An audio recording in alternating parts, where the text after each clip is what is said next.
जय Hind everyone.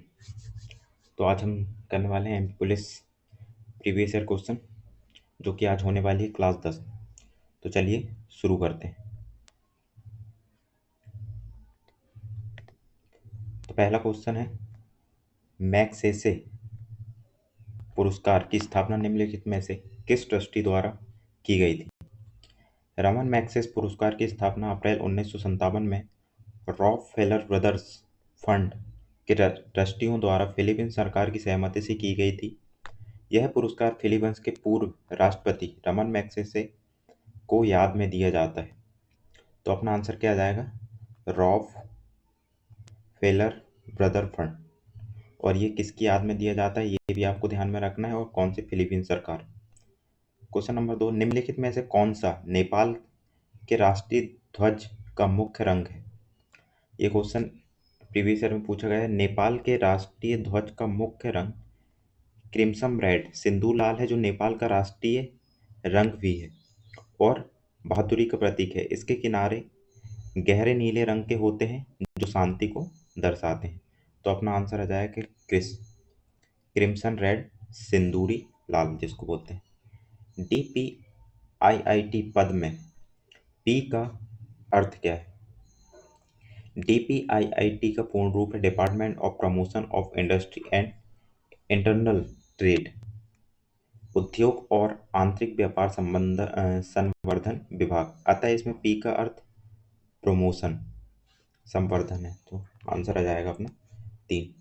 Question number 4, उद्योग एवं आंतरिक व्यापार संवर्धन विभाग DPIIT की स्थापना किस वर्ष हुई थी? ऊपर वाला ही क्वेश्चन है। तो DPIIT उद्योग और आंतरिक व्यापार संवर्धन विभाग DPIIT की स्थापना मूल वर्ष में 1995 में औद्योगिक विकास विभाग के रूप में की गई थी, जिसे बाद में पुनर्गठित किया गया था। तो अपना आंसर आ जाएगा 1995। क्वेश्चन नंबर 5, भारत की प्रमुख जांच एजेंसी कौन सी है? केंद्रीय जांच bureau CBI central bureau of investigation Bharat की प्रमुख शीर्ष जांच एजेंसी है। यह कार्मिक, लोक शिकायत और पेंशन मंत्रालयों के अधीन कार्य करती है। तो ये भी आपको ध्यान में रखना, किसके अधीन कार्य करती है। तो ये क्या जाएगा अपना? CBI केंद्रीय जांच ब्यूरो। क्वेश्चन नंबर 6, 11,65,000 वर्ग किलोमीटर क्षेत्र को कवर करने वाली दुनिया की सबसे बड़ी नदी घाटियों में से एक कौन सी है? सिंधु नदी घाटी दुनिया की सबसे बड़ी नदी घाटियों में से एक है, जिसका कुल जल निकास क्षेत्रफल 11,65,000 वर्ग किलोमीटर है, जो भारत, पाकिस्तान, चीन और अफगानिस्तान में विस्तृत है। तो ये आ जाएगा अपना आंसर सिंधु। क्वेश्चन नंबर 7, निम्नलिखित में से किसने सितंबर 1916 में मद्रास में होम रूल लीग शुरू की थी? ABIMP क्वेश्चन होने वाला है। सितंबर 1916 में एनी बेसेंट ने मद्रास, अब जो चेन्नई में है, के Akhil Bharatiya home rule league की शुरुआत की थी। बाल गंगाधर तिलक ने 1916 में बेलगाम में अपनी अलग होम रूल लीग की शुरुआत की थी। तो ये भी आपको ध्यान में रखना है, बाल गंगाधर तिलक ने कब किया था और कहाँ पे किया था। और फर्स्ट जो है वो एनी बेसेंट ने की थी। क्वेश्चन नंबर 8, निम्नलिखित में से किसने भारत छोड़ो आंदोलन के दौरान कारो या मारो का प्रसिद्ध नारा दिया था? तो कारो या मारो का नारा आपको पता है, महात्मा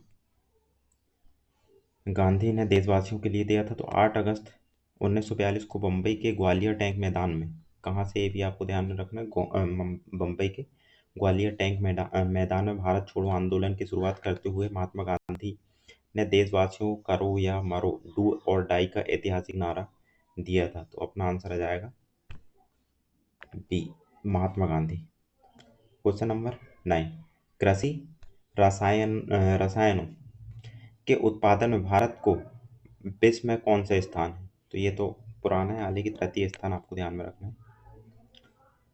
दिए गए विकल्पों के आधिकारिक उद्योग आंकड़ों के अनुसार भारत की कृषि के वैश्विक उत्पादन में तीसरे स्थान पर आता है। निम्नलिखित में से कौन सा ग्रह सूर्य के सबसे निकट है? तो ये आ जाएगा बुध।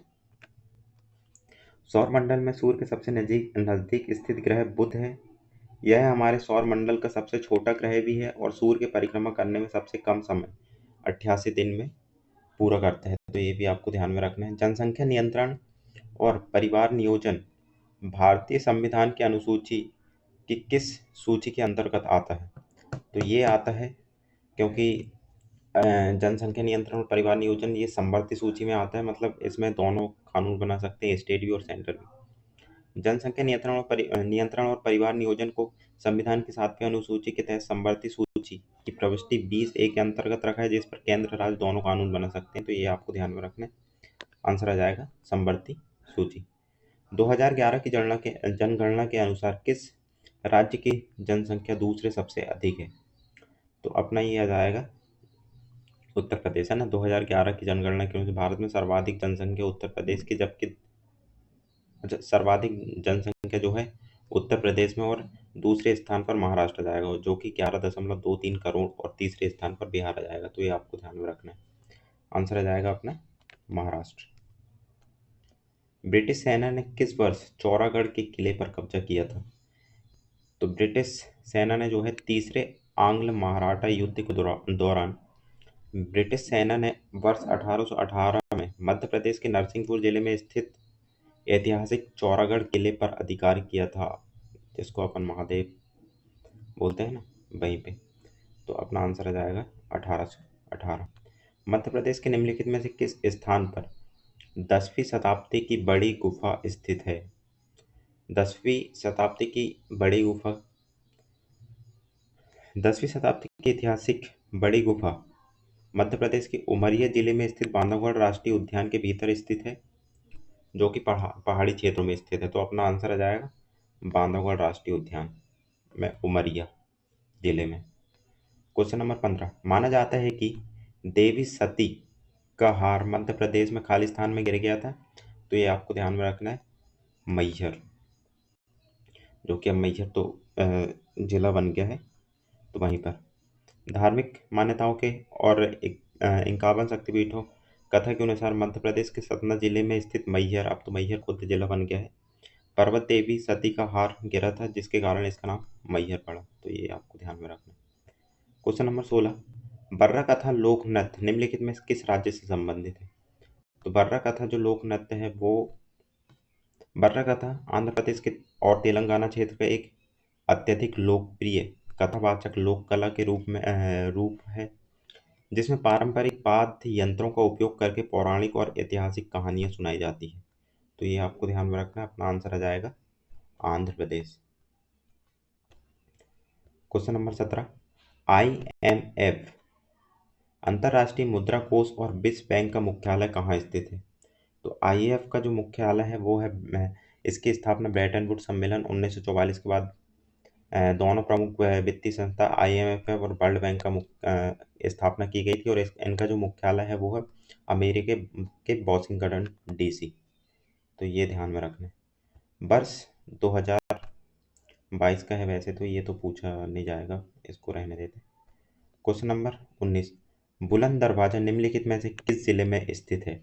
तो बुलंद दरवाजा जो है आगरा में स्थित है। बुलंद दरवाजा उत्तर प्रदेश के आगरा जिले के फतेहपुर सिकरी नामक स्थान पर स्थित है। इसका निर्माण मुगल सम्राट अकबर ने 1602 में अपनी गुजरात विजय के उपलक्ष्य में कराया था, तो ये भी ध्यान में रखना है किसने कराया था और कब करवाया था और किसके उपलक्ष्य में करवाया था, तो ये भी आपको ध्यान में रखना है।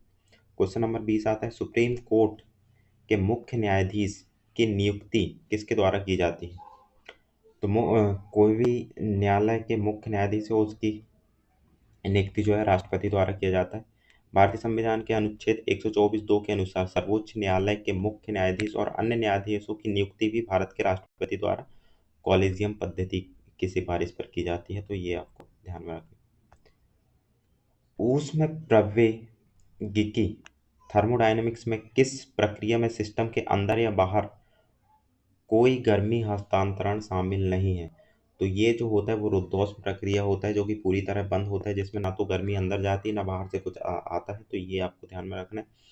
रुद्धोष्म प्रक्रिया और ऊष्मागतिकी प्रक्रिया जिसमें निकाय और बाह्य वातावरण के बीच ऊष्मा या ऊर्जा का कोई आदान प्रदान नहीं होता। क्वेश्चन नंबर 22, मसालों का प्रमुख उत्पादक देश कौन सा है? तो अपना मसालों का तो भारत पहले से ही फेमस है ना। भारत विश्व में मसालों का सबसे बड़ा उपभोक्ता और निर्यातक देश है। यहाँ की जलवायु विभिन्न प्रकार के उच्च गुणवत्ता वाले मसालों के उत्पादन के लिए अत्यंत उपयुक्त है। क्वेश्चन नंबर 23, निम्नलिखित में से कौन सा एक लक्षण एक बीजपत्री पौधों में देखा जाता है? तो एक बीजपत्री पौधों में के कुल फूलों के भाग आमतौर पर 3 या 3 के गुणांक में व्यवस्थित होते हैं, जिन्हें त्रैमासिक या ट्राइमेरस फूल कहा जाता है। इसमें रेशेदार जड़ प्रणाली पाई जाती है। तो अपना आंसर आ जाएगा त्रैमासिक फूल। क्वेश्चन नंबर 24 आता है, प्रकाश संश्लेषण की मूल प्रक्रिया के माध्यम से खालिस्तान को जीवन रूप में शामिल किया जाता है, जो सूर्य के प्रकाश की उपस्थिति में क्लोरोफिल युक्त सभी जीवों द्वारा किया जाता है। तो अपना आंसर आ जाएगा कार्बन। प्रकाश संश्लेषण के दौरान पौधे वायुमंडल के कार्बन डाइऑक्साइड को ग्रहण करते हैं और उसे ग्लूकोज कार्बनिक रूप में बदलते हैं। इस प्रकार कार्बन को मूल जीवन रूपों में शामिल किया जाता है। तो अपना आंसर आ जाएगा 2। व्यावसायिक शहद उत्पादन के लिए निम्नलिखित में से कौन सा स्थानीय किस्म की मधुमक्खियों का उपयोग किया जाता है? तो इसमें जो है एपिस सेरेना इंडिका वैज्ञानिक नाम है। भारतीय मधुमक्खी की एक स्थानीय और घरेलू प्रजाति है, जिसको उपयोग भारत में व्यापारिक शहद स्तर पर शहद और मोम के उत्पादन के लिए व्यापक रूप से किया जाता है। तो ये आपको ध्यान में रखना है। क्वेश्चन नंबर 19 आता है, निम्नलिखित में से कौन स्वतंत्र तंत्र रेस्पिरेटरी सिस्टम का एक भाग है? तो ग्रासनी पाचन तंत्र और स्वतंत्रता तंत्र दोनों का एक साझा भाग है, जो नाक और मुंह के पीछे स्थित होता है और हवा का स्वर तंत्र तक ले जाने का मार्ग प्रदान करता है। तो अपना आंसर आ जाएगा ग्रेनिया फिनिक्स।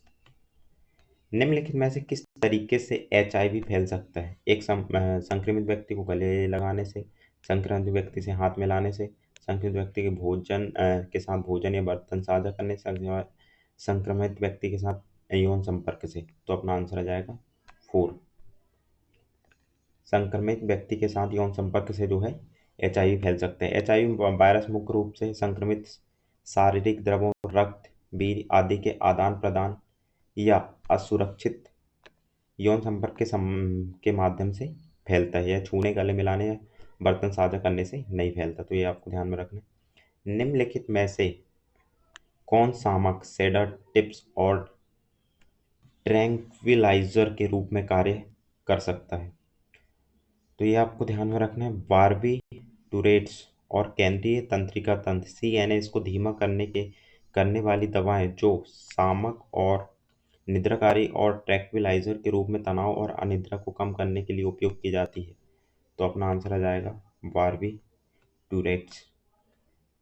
यदि हम पानी को गर्म करते हैं तो यह किस तापमान पर सिकुड़ेगा? तो ये जो है सबसे घनत्व बढ़ता है, उसी को बोलते हैं सबसे ज़्यादा घनत्व। अधिकतम जो है 4 डिग्री सेंटीग्रेड में होता है। पानी का एक सामान्य व्यवहार होता है, जो 0 डिग्री से 4 डिग्री तक गर्म करने पर सिकुड़ता है, घनत्व बढ़ता है, और 4 डिग्री सेंटीग्रेड पर इसका घनत्व अधिकतम तथा आयतन न्यूनतम होता है, जो कि कितने पे होता है? 4 डिग्री सेंटीग्रेड। तो अपना आंसर आ जाएगा ऑप्शन 2। अत्यधिक क्रियाशील होने के कारण सोडियम धातु का भंडारण किसमें करना चाहिए? तो ये केरोसिन मिट्टी के तेल में करना चाहिए, क्योंकि अगर खुले में रहेगा तो आग पकड़ लेता है ना। सोडियम अत्यंत अभिक्रियाशील क्षार धातु है, जो हवा की ऑक्सीजन और नमी के साथ विस्फोटक प्रतिक्रिया करती है। इसलिए इसे सुरक्षित रखने के लिए मिट्टी के तेल में डुबोकर रखा जाता है। तो ये भी आपको ध्यान में रखना है। क्वेश्चन नंबर 31 आता है, प्रकाश रासायनिक धूप कोहरे के बनने के समय निम्न में से कौन सा एक मुख्य रूप से उत्पन्न होता है? तो ये होता है नाइट्रोजन ऑक्साइड। प्रकाश रासायनिक कोहरा तब बनता है जब सूर्य का प्रकाश वायुमंडल में उपस्थित नाइट्रोजन के ऑक्साइड और वाष्पशील कार्बन यौगिकों के साथ अभिक्रिया करता है, जिसमें ओजोन और पैन उत्पन्न होता है। तो अपना आंसर आ जाएगा नाइट्रोजन ऑक्साइड। क्वेश्चन नंबर 32, एक शार्क मछली के पास निम्नलिखित में से क्या नहीं होता है? तो गलफड़े होते हैं, उदरमुंह होता है, प्लेकॉइड स्केल होता है, लेकिन जो है स्विम ब्लैडर नहीं होता। शार्क एक उपस्थ्यमय मछली है जिसके पास स्विम ब्लैडर नहीं होता। तैरने के लिए और डूबने से बचने के लिए उन्हें लगातार तैरना पड़ता है और उनका बड़ा यकृत लिपिड युक्त उन्हें उत्प्लावकता प्रदान करता है। तो ये भी आपको ध्यान में रखना है। क्वेश्चन नंबर 33 आता है, सैलामेंडर प्राणी मुख्य रूप से किस वर्ग के अंतर्गत आता है? तो जो सैलामेंडर है, सैलामेंडर एक उभयचर वर्ग का प्राणी है। इसकी बनावट छिपकली जैसी होती है, लेकिन यह नम त्वचा और बिना तराजू वाले शरीर के कारण मेंढक की तरह उभयचर श्रेणी का हिस्सा है। तो आपका आंसर आ जाएगा उभयचर एम्फीबियन।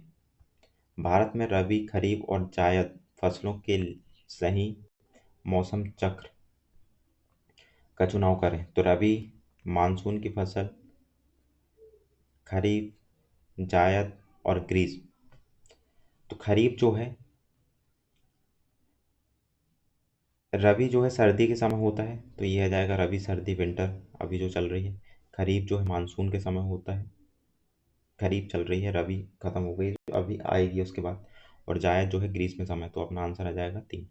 रबी की फसलें सर्दियाँ अक्टूबर नवंबर में बोई जाती हैं, खरीफ की फसलें मानसून की शुरुआत जून जुलाई में बोई जाती हैं और जायद की फसलें जो है मार्च अप्रैल के शुष्क ग्रीष्म काल में उगाई जाती है। तो ये आपको ध्यान में रखना है। लास्ट क्वेश्चन आज का, प्रजनन की वह विधि क्या कहलाती है जहाँ जनक के शरीर पर उत्पन्न होने वाले विशेष उभर या विकास आउटग्रोथ से नया जीव बनता है, जैसे हाइड्रा या ईस्ट, उसको बोलते हैं मुकुलन।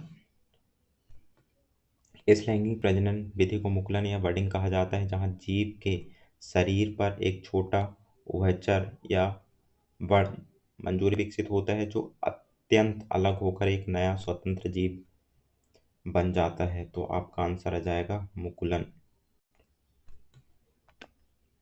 तो आज के ये क्वेश्चन हो गए अपने 35। बाकी अगर अच्छा लगे तो लाइक, सब्सक्राइब और कमेंट जरूर करके बताएं। धन्यवाद।